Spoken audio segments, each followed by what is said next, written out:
Lionel Jospin, qui avait mis en place un fonds de réserve pour les retraites. Ce fonds de réserve, il est doté de plus de 30 milliards. 35, je dirais même. Voilà. Ouais. Mais il y a des engagements qui fait que bon. D'autre part, les systèmes de retraite complémentaires ont eux aussi des fonds de réserve.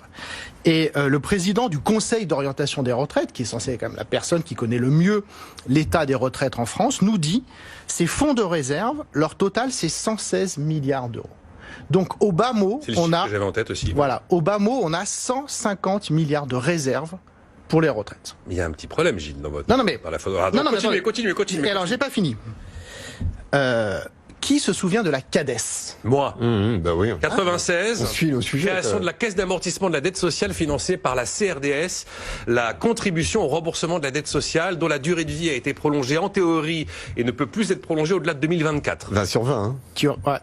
Élève dose, vous avez les félicitations du jury. Merci. Donc en 2024, effectivement, la CADES. Mais attendez, j'ai pas présenté les autres en fait. Non, mais attendez, je finis, parce que c'est quand même On incroyable. sait même pas qui est Gilles Ravaud là pour l'instant. Oui, mais c'est pas grave. Ça n'a aucune espèce d'importance. Parce que ça, c'est une chose, l'information chacun peut vérifier sur Internet facilement. Donc la CADES, effectivement, aura fini de rembourser la dette de la Sécu en 2024 et dégagera au minimum encore 24 milliards d'euros. Le président de la CADES. Dégagera 24 milliards. Mais oui. Jean-Louis Ray déclare: aucun gouvernement n'a eu à arbitrer une telle manne. Donc ce que ça veut dire, c'est qu'en fait, et donc c'est là qui est quand même sidérant, je suis désolé de décevoir tout le monde, mais en fait il n'y a pas de problème de financement des retraites, et je pourrais continuer longtemps comme ça en expliquant qu'avec une politique d'emploi un peu moins débile, en créant des emplois et en augmentant les salaires, on finance les retraites mais hyper large. Et pourquoi ? Parce qu'il y a eu plein de réformes des retraites. Oh là, oui. Et qu'en fait, les gens qui arrivent à la retraite aujourd'hui le constatent. Les retraites ont vachement baissé. Et en fait, le vrai problème des retraites, c'est la pauvreté des vieux, qui va arriver de façon évidente dans les prochaines années.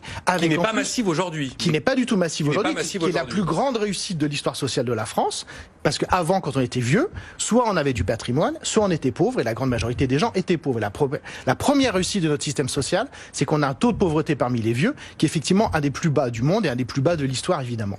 Mais demain, avec la dépendance, les amis des EHPAD qui se gavent et qui vous coûtent 2000 ou 3000 euros par mois, etc., on va avoir un énorme problème social qui va être la pauvreté, en fait, des vieux, des gens, des parents, les enfants qui vont devoir revendre la maison qu'ils ont mis 20 ans à acheter pour payer la dépendance de mamie, papy, etc.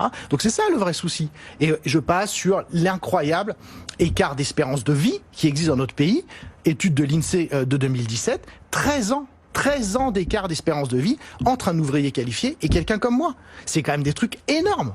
Donc pourquoi on parle pas de ça et pourquoi on nous gave une fois de plus avec un problème monétaire qui, je suis désolé, n'existe pas. Gilles Ravaud, il est maître de conférence à l'Institut d'études européennes de Paris 8 Saint-Denis.